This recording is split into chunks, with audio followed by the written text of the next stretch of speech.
Care today. My name's Lucy Webber. I'm a fostering advisor team leader, and it's my team that deals with all your inquiries when you're first interested in becoming a foster carer at the very start of your journey. So today I am going to be talking to Abeda about something which I would imagine that most of us have experienced at some time or will do at some point at different levels. So we're going to be talking today about dealing with stress. So welcome, Abeda. Can you just introduce yourself and tell us a bit about what you do here at Capstone, please? Hi, Lucy. Good afternoon. So my name is Abeda Rahman. I'm one of the supervising social workers at Capstone Foster Care. I joined in September, and I'm really enjoying my work here. Yeah. Brilliant. Okay. So, big question. Why does stress affect us so much, Abeda? So, I mean, I suppose stress, as soon as we talk about stress, we think about the negative, but there's also the positive stress, which we need to get up and go through the day. But it's the negative stress that we need to worry about because that can manifest in lots of physical ill health as well as mental ill health. So we really do need to look after ourselves and to be mindful of what's stressing us out and how can we sort of address that really. Yeah. So why shouldn't we ignore it, these symptoms that we might be experiencing? They could lead us to having a really poor life quality. Mm, It impacts our family, our friends, our colleagues and workplace. Because if we let it develop rather, it will manifest in having possibly constant migraines, feeling really low, not being able to deal with the day-to-day tasks. So it's really important to make sure we don't let stress get us down. mm. And those you mentioned a few of the physical symptoms which we might experience, which can be warning signs for actually more severe symptoms of stress. What might those be, Abeda? Well, you could still, you could have a high blood pressure as a result of stress. Mm, You could end up with heart disease if you continue living a stressful life without dealing with it. mm, That could impact our health quite severely. mm, As I said, you could isolate yourself and alienate others because with high stress, you'd feel so bogged down by it that you might not open up to friends and family. You might not mm. access the help that you need. Mm. So, what can we do if we are feeling stressed and we are feeling any of those symptoms? I think as soon as we notice something, so say, for instance, if we feel nervous about something, overly nervous rather than a normal nervousness, in facing our day to day life, if we find that we're getting irritable and annoyed with people around us for simple things which we don't need to, those are the warning signs, and then to try and do something so that relieves the stress. So doing something nice for yourself. It could be time spent doing a little bit of meditation, could be doing something like drawing or even coloring to just calm you down and focus you in the moment and just take away the issues. And then you can practically try and deal with what's causing the stress and maybe look for people or what things would help to get rid of that or to Yeah, tackle that. yeah. I mean, I know there's a lot now. There's podcasts and um, YouTube videos, lots online to research and have a look into. And sometimes it's about finding what's right for you, isn't it? How you personally can deal with the stress that you're experiencing, and also, I think it's quite important to find out what the trigger is. Yes, absolutely. Yeah, Absolutely. That's half the battle, isn't it? If you know what the trigger is, then you can yeah, deal with it. Yeah. yeah. I tend to try and do something nice for myself of a day, and especially with working from home these days, a lot of us are working from home. You're on Mm, your own. You don't have your colleagues to bounce off ideas or have a laugh, have a cup of tea with people. So somewhere, I think I read somewhere or somebody suggested with this kind of lockdown, what you could have is take a break for 5-10 minutes, but have a colleague on the other side on a like a Zoom call or a Teams call, and get yourself a Yeah. cup of tea and share it that way. So it's virtual, but trying to deal with the fact that you're not physically together, but you can still have some company, and just a little chat might always help as well. Mm. So, obviously, I can imagine that being a foster carer can have stressful periods, Yeah. in dealing with lots of different issues, managing behaviours. Um, how would Capstone support the foster carers in dealing with stress? Yeah. So first of all, we're available 24/7. During the day, we'll be the supervising social worker. If it's during the out of hours, there will be out of hours duty to be, somebody to reach out to and call and share what the issues are. And of course, Mm, they're living with the person in their home, in their personal space. And if something's not working out, it's really essential that we reach out to them and try and assist as much as we can. We try to help people sometimes do a buddyship, like if a carer lives to another carer near each other, and they're able to support one another, we try and establish those kind of links. mm, We also provide, so on the telephone discussions or visits to the foster carers if they are particularly finding something difficult. How can we then assist? So we go around and speak to them, look at mm, practical ways of dealing with it, some tips. And so, small things can become a big thing at home if it's not dealt yeah. with. So for the foster carers to know that they're professionals like any of us, and if they look at it from that perspective and understand where the child is coming from, the fact that they've come from trauma and their behavior is not an attack or anything personal, it's more how they've experienced life and how that is manifesting itself in the placement. And if they understand that, which is, we provide lots of training, which is really helpful for foster carers, who can Mm, then understand where the child's coming from, try and take a step back and think about their behavior, then find a nice suitable time to deal with that, mm. so that they're not angry when they're talking to each other. Yeah, I mean, I think, going back to friends and family, and talking is obviously a really, really important thing to do to offload. Some people might find it quite difficult to start off that conversation.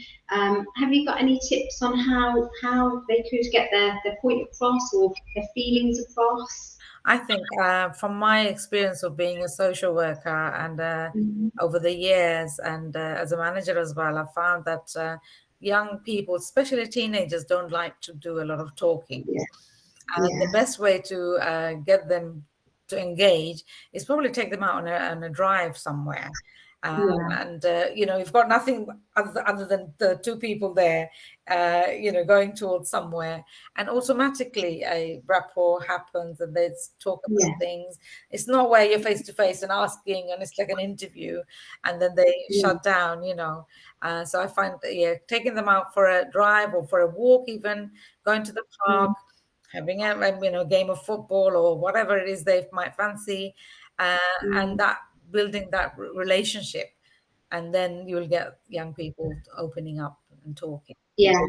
Yeah, but I think it's a really good point. The fact that you're not looking at each other, there's not the eye Yeah, contact if you're driving or walking. It can make it easier to broach the yeah, subjects. absolutely, And also, if somebody does tell you that they're feeling stressed or anxious, it's important to take them seriously and support how you can absolutely, absolutely.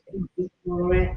And I think it's Great. listening attentively, not just hearing someone talk, but actually listening to the words, what they're saying. They could be giving you lots of clues in that sentence. And it's for us to Yeah, pick it up. Oh, hang on, maybe they're struggling with this. Maybe I could come, I can approach it this way. Uh, and yeah. recently, I can share something that it's affected one of my carers, and a parent and child placement, where they've been in that placement for over 16 months. And initially, there Mm, was a lot of difficulties. Then they reached a nice understanding and were doing quite well. And then this is erupted again where they're not understanding each other. And I'm thinking, oh, what's going on here then? Possibly there are stresses because the case is coming to an end in court, and mum is not sure how she will fare in that scenario. And for me, I felt rather than getting homing in on the problems, I wanted to for them to look at how can we move forward? What is it that we want to achieve from both perspectives? mm, And then to get them to talk about, and I could hear this, it was mainly the issues around communication and how they heard each mm, other. And me being an outside from that relationship, I could see where things were getting stuck. And my suggestion was maybe what your foster care is saying is this, but you're reading it as an attack or a negative, statement. mm, Why don't the carer, I suggested to the carer, maybe say, um, please don't take this the wrong way, or please don't take it as a criticism. I'm wondering whether you could do this in this way, and this mm. might help the child to, And similarly, I to inform the mother that maybe if you find it's sounding like an attack, just say, "Can I have 5 minutes before I respond, please?" And I'll come back to you. So it gives them the time to calm Yeah, down, not in that heated moment, and then they yeah, understand and can communicate better. You know. yeah.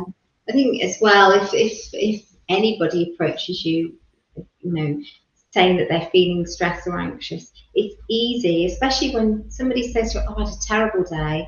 A response from yourself says, "So have I, you'll never guess what happened," and you hijack the conversation. It's important to just be aware that if somebody is talking to you and they are telling you that they're feeling stressed, to make sure, like you said, listen Yeah. and take it seriously, Yeah. to offer that support. And absolutely, I think like breathing techniques are really, really helpful in such Yes. situation when you're really stressed. Just to take a moment for yourself, just breathe deeply, hold it in, let it out. It just slows everything down, even the heart rate or whatever. It just slows everything down, and then you can think about, okay, what can I do about this? Think a bit more Yeah. practically. So how do you deal with your stress, Abeda? So I love a movie. I I love to watch a movie, especially if it's a rom-com or Yeah. comedy. Feel with A them. comedy. I also like to meet my friends, or go out with a neighbor or a family member for a walk. Yeah. So just a brisk walk around the sort of local area, Mm. just taking some time out and just doing some. I love to draw, color, not draw. I'm not a very good drawer, Yeah. but I love to do the coloring, because I think it's the mindfulness, isn't it? You're Yeah. here and now, just thinking about what you're doing, and it's quite pleasant feeling. It just takes you out of all the run around and issues that's going through your head, because I think we Mm. have a very busy headspace. Yeah. We're doing one thing, but we're thinking about the next thing we got to do, and then the next thing. And so that stress comes from all of that chasing of the activities that you have to get throughout the day.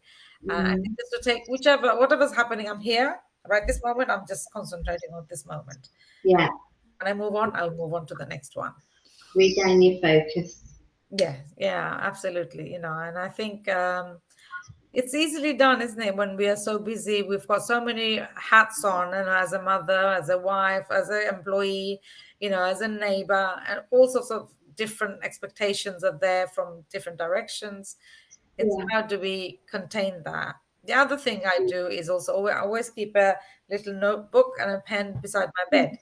So if I'm Mm. trying to sleep and I can't get to sleep because I'm thinking, oh my God, I got to this, that, and the other, I just put it down. So that's for tomorrow. It's off my head and into the book, Yeah. and I can tackle it tomorrow morning. It's not, so it'll be dealt with then. Uh, so, Mm. for instance, this week I'm on duty out of hours, which means for 7 days, from 5 o'clock to 9 o'clock. We could get a call to support foster carers, and then you work the normal day Mm. time, 9 to 5 as well. So this is my first time as an out of hour, so I was a little bit stressed, not stressed. I was thinking, how will this work out, and do I need to stay up? Or so my colleagues were saying, no, no, no, you go to bed as usual, but keep your phone near you, keep a notebook, and when the call comes, you respond to it. And so this morning I woke up thinking, have I missed it? Did I sleep so well that I missed the calls? Luckily, I hadn't. So that's my little nerves thinking I'll miss a call. Oh, well, thank you so much today for talking to us, Abeda. Thank You've you given so us much some for really having good me on. hints and tips, and it's lovely to meet you. Thank you. So, if anyone has any questions for Abeda, then please drop them in the chat, send them a message to us, and we'll get them to her. We have our online drop-in this afternoon from 12:30 till 4:30. The Zoom details, the login details and sign-in will be in the comments below. So please feel free to drop in and someone will be there to answer any questions you have about fostering. Yeah, brilliant. If you would like to give us a call, our number here is 0800 012 4004, or we're happy to contact you if you send us a message through Facebook. So, Is there a little question at I'm noticing? What's the best way to tell family or friends about your trigger? yeah, we spoke about that. We've gone through that, so that's all good. Brilliant. We've got it covered. But thank you so much, Abeda. It's been lovely Thank you so much. chatting to you today. Thank you so much.